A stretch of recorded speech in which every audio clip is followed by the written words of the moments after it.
નમસ્કાર. ડિજિટલ ખેડૂતમાં આપનું સ્વાગત છે. હું અભિષેક ગોંડલિયા આજે એક વિશેષ મુદ્દાની વાત લઈને આવ્યો છું. ગુજરાતની અંદર સૌરાષ્ટ્રના એક ખેડૂતે ગાંજાની ખેતી કરવા માટેની પરમિશન માંગી છે. અમરેલી જિલ્લાના જાફરાબાદ તાલુકાના ટીંબી ગામના ઘનશ્યામભાઈ ભાલાણા નામના ખેડૂતે ગુજરાત સરકાર, કૃષિ મંત્રી, જિલ્લા કલેક્ટર, ખેતીવાડી અધિકારીને એક અરજી આપી છે અને અરજીમાં સ્પષ્ટ ઉલ્લેખ કર્યો છે કે અમારી આવક બમણી ન થઈ, અમને હાલ પોષણક્ષમ ભાવ મળતા નથી, અમે ખેતીની અંદર પાયમાલ થઈ રહ્યા છીએ, દવા, ખાતર, બિયારણ બધું જ મોંઘું થતું જાય છે, જેના ભાવ સતત વધી રહ્યા છે અને જેને કારણે હવે સરકાર અમને ગાંજાનું વાવેતર કરવાની પરમિશન આપે. અમે સરકારના ધારાધોરણ મુજબ અમે ગાંજાનું વાવેતર કરશું અને સરકાર કહેશે એ સ્થળ ઉપર, એ જગ્યા ઉપર અમે આ ગાંજાનું વેચાણ કરશું. ઘનશ્યામ ભાલાળાએ ગુજરાત સરકારમાં 2 વાર અરજી કરી છે. 1 મહિના પહેલા પણ અરજી કરી હતી અને ફરી પાછો યોગ્ય જવાબ ન મળતા આજે ફરી પાછી ઘનશ્યામ ભાલાળાએ અરજી કરી છે. હું ભાઈ ભાલાળા, ગામ ટીંબી, તાલુકો જાફરાબાદ. હું એક ખેડૂત છું. આજે મેં 16/3 એક નકલ લખી હતી જીતુભાઈ વાઘાણીને સરકારના અન્ય કચેરીમાં કે સરકાર મને ગાંજો વાવવાની પરમિટ આપે. કારણ કે આજે ઘઉં, જુવાર, બાજરી, તલ, મગફળી, કપાસ, અન્ય પાકોના ભાવ તળિયે બેઠા છે. તેની સામે જંતુનાશક દવા, રાસાયણિક ખાતર, ડીઝલ, પેટ્રોલ, ખેત ઓજારોના ભાવ 2 થી 3 ગણા વધી ગયા છે. આ બાબતે અમને પોષણક્ષમ ભાવ ન મળતા, ખેડૂતોની બમણી આવક ન થતાં મેં સરકાર પાસે સરકાર માન્ય વાવેતરથી માંડીને વેચાણ સુધી ગાંજાની પરમિટ માગી હતી. તેમાં મને કલેક્ટરનો અને જિલ્લા ખેતીવાડીનો લેખિત પત્ર આવ્યો છે કે અમારા વિભાગમાં આવતું નથી. મેં જાણ્યું તો પોલીસ વિભાગમાં આવતું નથી, મામલતદાર વિભાગમાં આવતું નથી, કલેક્ટર વિભાગમાં આવતું નથી, જિલ્લા ખેતીવાડી વિભાગમાં આવતું નથી. તો આજે ખેડૂત પરમિટ વગર વાવે તો આ બધા લોકોના ઓલામાં આવે છે ને પરમિટ માગવા જાય તો એ કોઈ વિભાગમાં આવતું નથી. આ તે સરકારનો કાળો કાયદો કેવો કે સરકારે પરમિટ વગર ગાંજો કોઈ ખેડૂત વાવે તો ગાંધીનગર સુધી ખબર પડી જાય. અને પરમિટ માગવી 3 મહિનાથી રજૂઆત કરીએ છીએ તો એક પણ વિભાગમાં આવતું નથી. પોલીસ વિભાગમાં નથી આવતું, મામલતદારમાં નથી આવતું, જિલ્લા ખેતીવાડી અધિકારીમાં નથી આવતું, કલેક્ટરમાં નથી આવતું. તો આવે કોના વિભાગમાં? અને વાવ્યો હોય ને પકડાણો હોય તો તરત બધા ઓલા રોજ ભૂંડની ઘોડે તરત ત્રાટકે છે.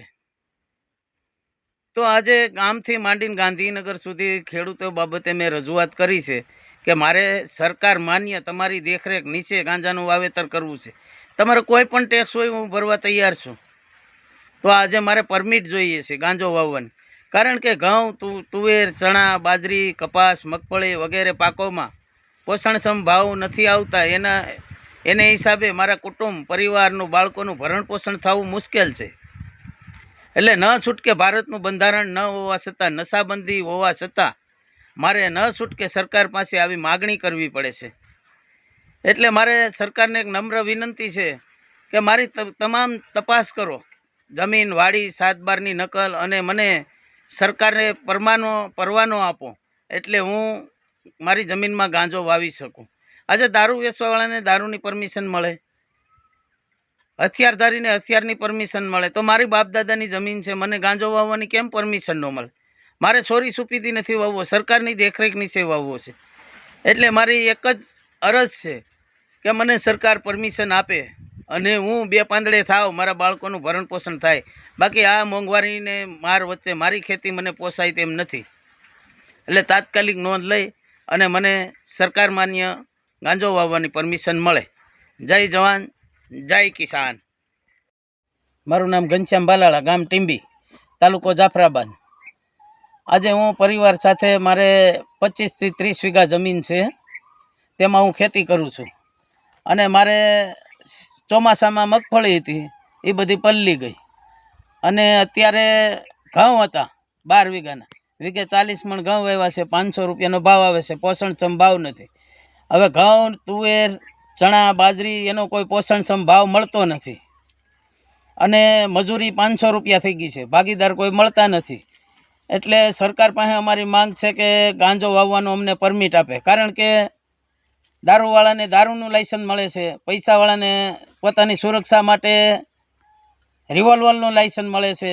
તો અમને હવે પોષણક્ષમ ભાવ મળતા નથી તો અમારે નવી ખેતી કરવી પડે એમ છે, નકર અમારા બાપ દાદાની ખેતી અમારે મૂકી દેવી પડે તેમ છે. મજબૂરીથી ખેતી કરીએ છીએ અને આજે ખેડૂતોને બમણી આવકને બદલે ખેડૂતો દેવાદાર બન્યા છે.